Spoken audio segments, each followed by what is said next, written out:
What's good, YouTube? It's your boy EGF Hoops here with another amazing YouTube video. As you look at the title, we're about to go over why Steph Curry isn't a real MVP candidate this season. But before we get into that, don't forget to hit that like button, hit the sub button, and comment down below if you believe Steph Curry is a real MVP candidate. Now let's get to the video. Let's address the obvious. The Golden State Warriors is the 8th seed in the West, and they'll be fighting tonight to see if they even get into the playoffs. Now, to really start off this video, I've sat back and learned that a lot of the NBA community likes to base things off of how fun it is to watch a player or who has the best highlights. Example, a lot of people take Kyrie over Dame due to the fact that they see how flashy he is, when in reality, Dame was in MVP conversations this season while Kyrie has never even been in MVP conversations in his whole career. That kind of is the same here. Out of the NBA's top 10 games watched this season, Golden State was 5 out of the 10 games. I understand the concept because I love watching Steph cook and fly around the court as well, but I can't let the fact that he's the 8th seed pass me. There's a chance he won't even be in the playoffs this season. This is something that is unprecedented and will never happen in NBA history unless there's historic numbers behind it.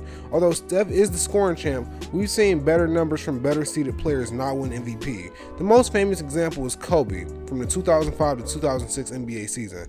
He averaged 35 points, 5 rebounds, and 5 assists with 2 steals while being first team all defense. While Curry matches the rebounds and assists, he didn't average as many points as Kobe and surely isn't even half the defender Kobe was. With those stats, Kobe finished the 7th seed in the West, and for MVP voting, he didn't even finish top 3 due to his seeding. Some people try to argue he should have won the award that season. Well, let's look at history and decide if there's even a real argument for Curry, who didn't even have as good as a season as Kobe and was the seed behind him. The lowest seed to win MVP since the 3-point line has been implemented was the 6th seed, which only 2 players have won as: Moses Malone, who averaged astonishing numbers, and Russell Westbrook, who barely won while averaging a triple-double. Both have stats far superior to what Steph has done this year. Every other instance since the 3-point line was invented, the only seeds to win MVP was the 1st and 2nd seeds. There's only been 2 third seeds to even win the award. Now that I've explained that, I've looked into other things. There's 2 other players who's a higher seed has better/similar stats to Steph,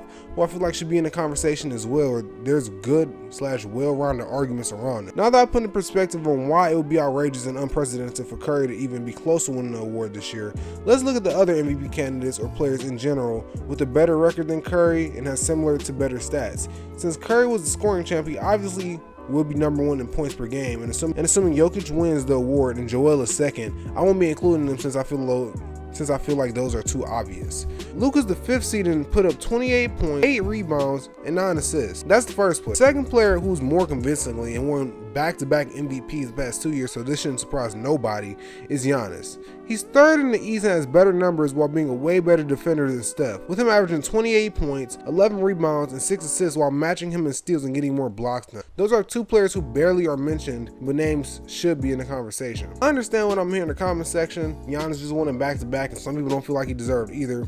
And I understand Luka is Luka. He's not nobody's really as efficient as Steph, but he isn't gonna match or get anywhere near Luka, Giannis, Joel, or Jokic in rebound numbers. But it's not like he's the best playmaker anyways, or it's not like he's the best playmaker as well. I mean, he averages 6 assists, which is good for a point guard, but Giannis averages just as much. Luka averages more, and so does Jokic. Now that we've been through that, let's go through narrative. Another thing people have found that helps MVPs are narratives in which Curry has a good one, with him returning to a team who won 15 games the year prior without him, and his co-star and Clay being out. He dragged them to the playoffs. Now, although this is a good narrative, there's 2 other players with better ones. Julius Randle, who just got the Knicks to the playoffs, and CP3, who did the same for the Suns. They got organizations that haven't been to the playoffs in 7 to 8 plus years to the postseason and are both hosting NBA playoff series. Now, let's address present day bias. Now, Curry had an all-time month in April with him averaging 37 points, 6 rebounds, and 5 assists on 50-40-90 splits. But last time I checked, this is an award given for play over the whole season. Before April, Curry wasn't in any serious conversations for MVP due to him averaging 29, 5, and 6 on 46, 39, 91 shooting splits, which is still amazing for any player, don't get me wrong, but isn't MVP worthy compared to his peers. Although the literal meaning of MVP is the most valuable player, that true meaning is long gone since people started voting off of narrative and best looking stats and standings. There's no question that Curry is an important piece to his team's success, but there is a stat that tells you how important you are, and it's called win shares. according to Basketball Reference, win shares is a player statistic which attempts to divide up a credit for team success to the individuals on the team. In win shares, Curry sits number 7. While impressive, it still isn't making the cut for MVP. He sits 6th in offensive win shares and isn't even top 15 per 48 for win shares. Of course, he isn't even ranked for defensive win shares either. To shed some light on Curry so I don't sound like a total hater, he did finish top 3 in plus minus, top 2 in offensive plus minus, and top 3 in value over his back. Now, while I understand why we'd want to give him the award since he's probably the face of the NBA right now and is literally a threat from anywhere, we need to realize that the funnest player to watch isn't always the best player or most valuable player, especially when they don't have the stats to back it up compared to the other candidates, or the seeding to back it up, or history is just against them. I love Steph, and I'm not saying that he shouldn't be top 5 or top 6 in MVP voting, but he shouldn't be top 3 as revealed yesterday on TNT for the MVP finalists. And that's really about it for this video, y'all.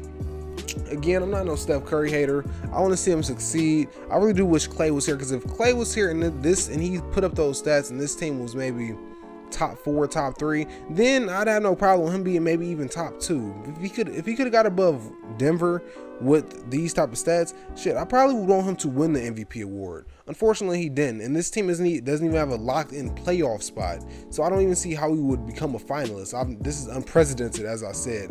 Finalists don't do this. Finalists host playoff series, top 4 seeds, and again, the only player that haven't host a playoff series and win MVP is Moses Malone and Russell Westbrook. Moses Malone put up 30 plus points, 14 plus rebounds, and averaged 3 plus blocks. Russell Westbrook averaged a triple-double. So yeah, that's just how I feel on it. I feel like other people should too. And that's about it for the video. If y'all liked how I sounded, any personality in my voice, I'm sorry, I'm back. I explained why I was going in the video on my main channel, which also dropped at the same exact time as this one, so go check that out. But that's about it, EGF Hoop Squad. I love y'all more than I love myself. EGF Hoop Side, EGF Hoops out. Peace.